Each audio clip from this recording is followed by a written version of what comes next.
آج بہت سی جگہوں پر ریڈ لائن کراس ہوتی نظر آئی. ڈالر نے تاریخی طور پر ایک ریڈ لائن کراس کی اور 287 کے قریب جا پہنچا. کہا جا رہا ہے کہ اب 300 پر جا پہنچے گا. پاکستان کے اندر شرح سود نے ایک ریڈ لائن کراس کی. 1996 سے لے کر اب تک جو سب سے زیادہ شرح سود ہے اس کے اندر اضافہ ہوا. اپوزیشن نے ایک ریڈ لائن کراس کی اور کہا کہ ڈار صاحب کو ریزائن کرنا چاہیے. ڈار صاحب نے کہا کہ آپ میری ریڈ لائن کراس کر رہے ہیں, آپ جو یہ بات کر رہے ہیں پاکستان کو بدترین معاشی صورتحال سے دوچار کرنے کے لیے ایک گھناؤنا پروپیگنڈا ہے.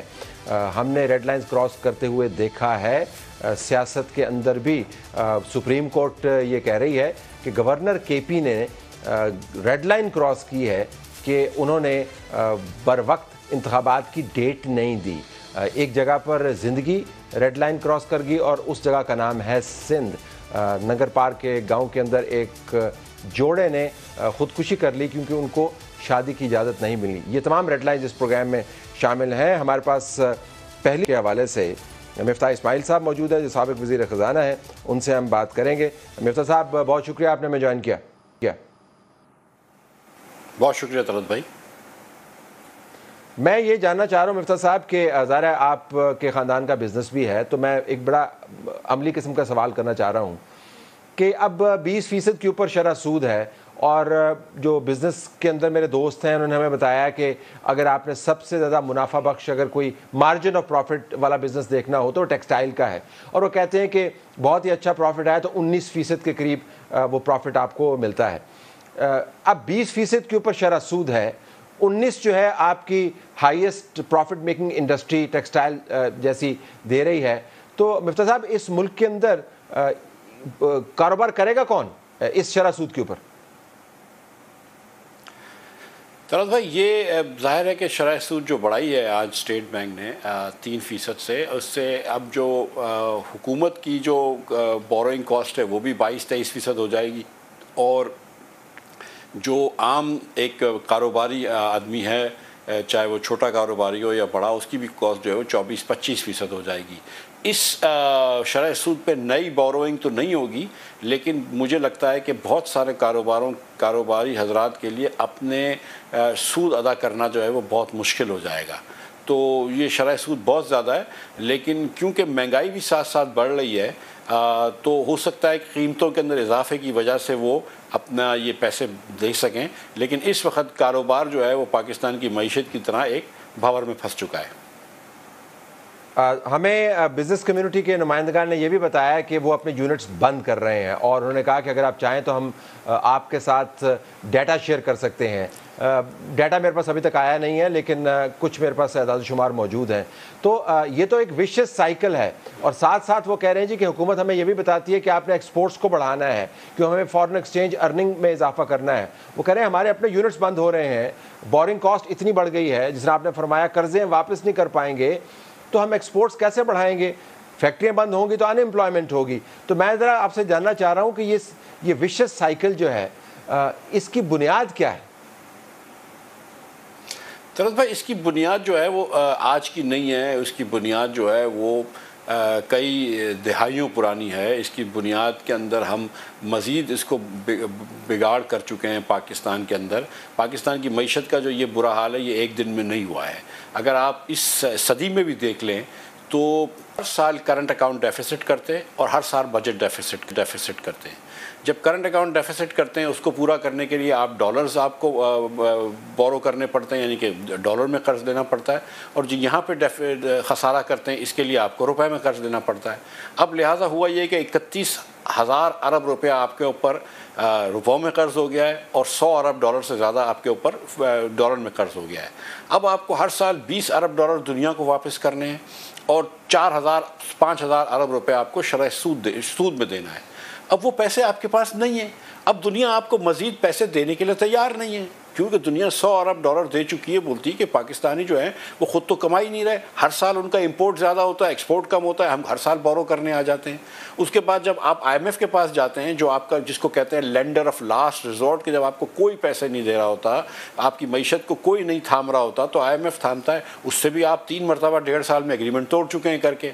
تو وہ بھی پریشان ہیں آپ سے کہ یار یہ کیسے لوگ ہیں کہ یہ کیا خود جو ہے اپنے آپ کو لیکن ایک معاملہ آپ نے آئی ایم ایف پہ رہیے گا، ایک معاملہ اور ہم یہ سمجھنے کی بات ہے کہ جو مستحکم حکومت تھی عمران خان کی جو ایک پیج پر تھی وہ آئی ایم ایف کے ساتھ معاملات کنکلوڈ نہیں کر پائی. جو درمیان میں حکومت آئی یعنی آپ کی حکومت اور آپ کی فیز تھی وہ تمام تر ڈار صاحب کی پالیسیوں سے اختلاف کرتے ہوئے بھی فنڈامنٹل اختلاف کرتے ہوئے بھی معاملات کو کنکلوڈ نہیں کر پائی. ڈار صاحب اپنا پوائنٹ آف ویو لے کے آئے اور معاملات کو کنکلوڈ نہ کر پائے. تو مستحکم حکومت، درمیان والی حکومت اور ڈار صاحب والی حکومت، تو ہر قسم کی حکومت ہم نے ٹرائی کر لی. تو آئی ایم ایف کے ساتھ مسئلہ کیا ہے ہمارا؟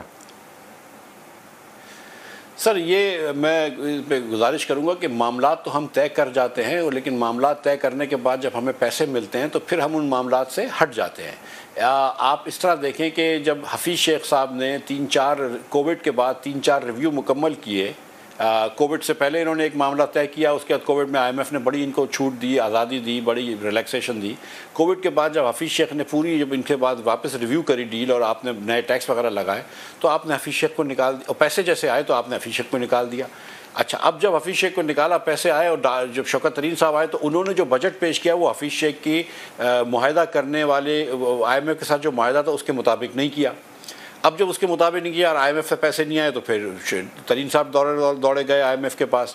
پھر نومبر میں آپ نے ایگریمنٹ کیا ان سے، اس کے جو فروری میں پیسے آئے تو پھر جیسے ہی فروری میں پیسے آئے آپ نے پھر ایگریمنٹ توڑ دیا. آپ نے اس وقت ایک 212 روپے کا ڈیزل لے رہے تھے، لیکن آپ نے ڈیسائیڈ کیا کہ ہم 212 کا ڈیزل لے کے 146 کا بیچیں گے اور آپ 70 روپے نقصان کریں گے ڈیزل پہ، کیونکہ اس وقت آپ کو سیاست ضروری تھی. تو دوسری مرتبہ آپ نے آئی ایم ایف سے ایگریمنٹ توڑا. اس کے بعد جب ہم آئے تو اپریل کے اندر ہم نے آئی ایم ایف سے بات کی، انہوں نے کہا آپ کا بجٹ دیکھ کے ہم ایگریمنٹ کریں گے. بجٹ دیکھا، ان کے بعد بہت سارے نیگوسیشن کے بعد ان سے ایگریمنٹ ہوا. جب آپ کا ایگریمنٹ ہوا سپتمبر میں انہوں نے پیسے دیا، آپ نے مجھ کو نکال دیا. جیسے ہی ڈار صاحب آئے انہوں نے کہا نہیں میں تو آئی ایم ایف کو آنکھیں دکھاؤں گا، آئی ایم ایف کا ہم ریویو اس طرح نہیں کریں گے، اس طرح کریں گے. تو آپ بار بار آئی ایم ایف سے پیسے لیتے ہیں اور بار بار ایگریمنٹ توڑ دیتے ہیں. تو at some point now then I M F جو ہے اب وہ آپ سے تھوڑی سی پریشان ہے، تھوڑی سی بدزن ہے. یہ اس میں کوئی اتنی اچھمبے کی بات تو نہیں ہے. لیکن ابھی جو بیانیہ ہے وہ بڑا دلچسپ ہے. ڈار صاحب فرما رہے ہیں کہ پاکستان کے جو معاشی انڈیکیٹرز ہیں وہ درست سمت میں ہیں. وہ یہ فرما رہے ہیں کہ اگلے ہفتے تک آئی ایم ایف کے ساتھ معاملات طے ہو جائیں گے. وہ یہ فرما رہے ہیں کہ 4 ہفتے پہلے جو ہمارے فارن ایکسچینج ریزروز تھے اس کے مقابلے میں $1 بلین کا اضافہ ہوا ہے. جو حکومت وقت کی طرف سے، آپ کی جماعت کی طرف سے، not that you're representing your party right now، لیکن میں ویسے بتا رہا ہوں، جو ٹویٹس کیے گئے ہیں اس کے اندر اعداد و شمار دیے گئے ہیں اور بتایا گیا ہے جی کہ کس طرح 2018 تک کیا ہو رہا تھا، اس کے بعد عمران خان آئے تو کیا ہوا اور اب ہم کیا کر رہے ہیں. میں جاننا چاہ رہا ہوں کہ کہیں نہ کہیں جا کے کسی نہ کسی کو تو ذمہ داری اٹھانی ہے. اس وقت ذمہ داری کس کی ہے؟ پرائم منسٹر شہباز شریف اور ڈار صاحب کی، یا ان کے جو پریویس فائنانس منسٹر اور پرائم منسٹر تھے یعنی شہباز شریف اور آپ، کس کی ذمہ داری؟ سر اس وقت تو دیکھیں، یہ آئی ایم ایف کے ساتھ ہم ایک جو بھی خان صاحب کر کے گئے تھے، 2 ایگریمنٹ توڑے تھے عمران خان صاحب نے، جو بھی مسائل تھے ہم نے اس کو سلجھا کر آئی ایم ایف سے ایگریمنٹ کر لیا تھا.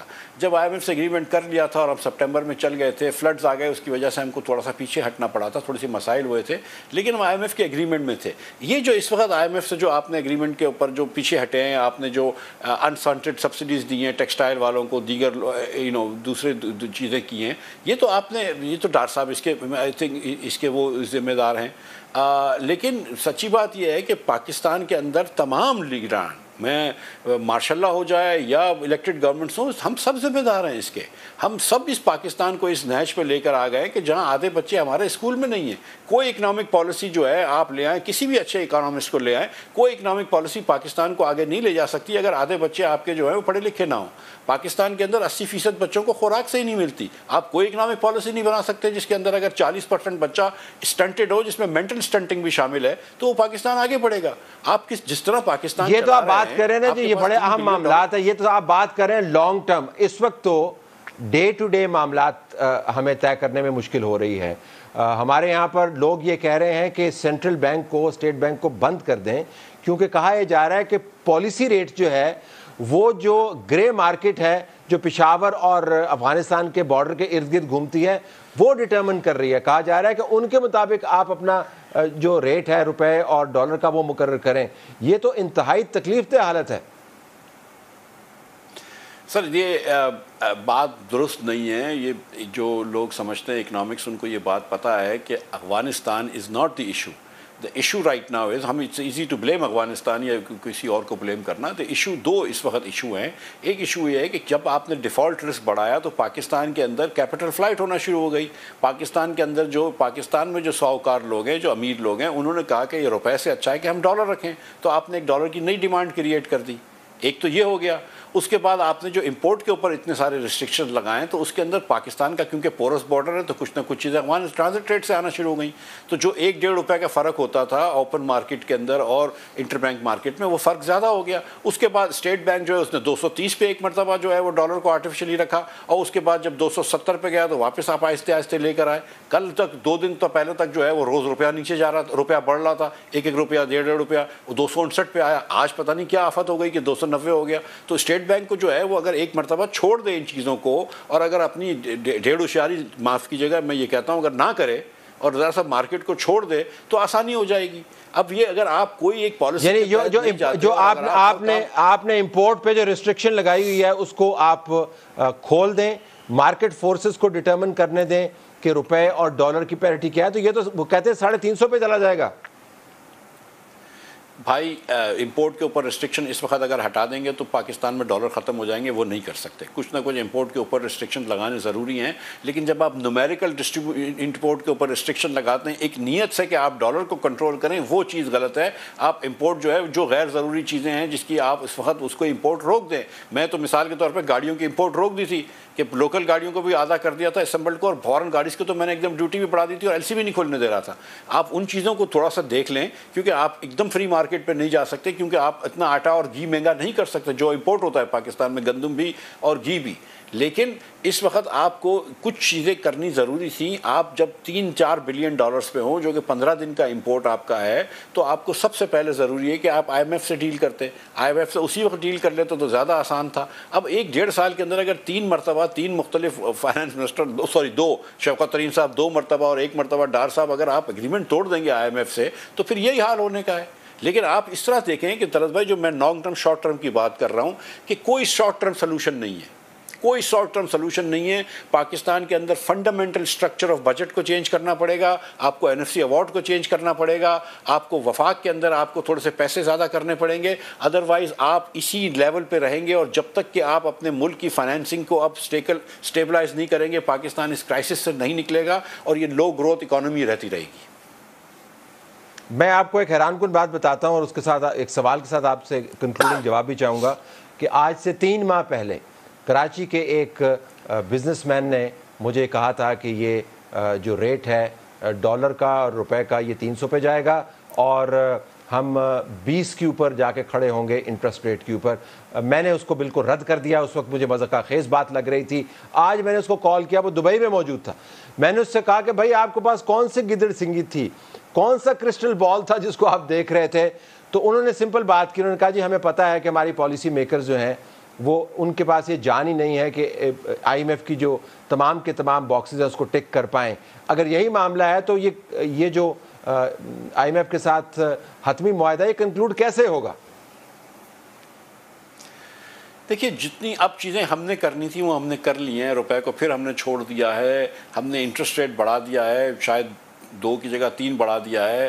ہم نے اب بجلی کی تھوڑی سی مہنگی کرنی پڑے گی, وہ بھی کر دیا. لیکن اب جو آئی ایم ایف چیزیں کہہ رہا ہے اس کے اندر ایک تو آئی ایم ایف کہہ رہا ہے کہ آپ ایکسٹرنل فنڈنگ کو ارینج کریں, جس میں میرے خیال سے تھوڑی سی آئی ایم ایف زیادتی بھی کر رہا ہے, کیونکہ ہمارا 8.5 بلین کا وہ پروجیکشن کر رہے ہیں. ہمارا کرنٹ اکاؤنٹ ڈیفیسٹ اتنا نہیں ہوگا انشاءاللہ, 5-5.5 سے زیادہ نہیں ہوگا. تو آئی ایم ایف تھوڑی سی ہمارے ساتھ اس وقت جو ہے وہ زیادتی بھی کر رہا ہے, لیکن وہ بھی گھبرایا ہوا ہے کیونکہ پاکستان ہر مرتبہ ایگریمنٹ توڑ دیتا ہے. لیکن اب یہ جو دیکھیں طلعت بھائی, پچھلے سال 80 بلین ڈالرز کا آپ کی درآمدات ہوئی تھی اور 30 بلین ڈالرز کی برآمدات ہوئی تھی. جب صرف 30 بلین ڈالرز کا ایکسپورٹ ہوگا اور 50 بلین ڈالرز کا ٹریڈ گیپ ہوگا یا 17 بلین کا کرنٹ اکاؤنٹ ڈیفیسٹ ہوگا, تو اس وقت آپ کو فائنانس منسٹر کو ڈالر کے ریٹ کے اوپر پریشان نہیں ہونا چاہیے اور ڈالر کو نیچے رکھنے کی کوشش نہیں کرنی چاہیے. ڈالر کو نیچے رکھنے کا مطلب یہ ہے کہ آپ امپورٹ سستا کر رہے ہیں. وہ آج کے دن تو بڑا اچھا ہو جائے گا کہ آج چیزیں سستی ہو گئی, لیکن کل جو ہے وہ میں اپنے بچوں کے اوپر وہ قرض چھوڑ کے جا رہا ہوں, اور اب کیونکہ دنیا آپ کو قرض نہیں دے رہی تو کل کے دن ہی ہمارے ہمارے اوپر دوسرے دن ہی ہمارے اوپر یہ مشکل آ جاتی ہے. تو پہلے آپ بورو کر سکتے تھے کہ چلو فیوچر میں دے دیں گے, لیکن اب یہ بھی نہیں ہو پا رہا ہے. تو اب ہم کو جو ہے تھوڑی سی اپنی پالیسیز جو ہے وہ اکنامک سینٹرک کرنی پڑے گی اور بہتر اکنامک پالیسیز لے کے آنی پڑیں گی. آپ یہ جو ہے وہ اپنی مرضی کے فیصلے نہیں کر سکتے, جو اکنامک لاز ہیں اس کے مطابق کرنا ہوگا.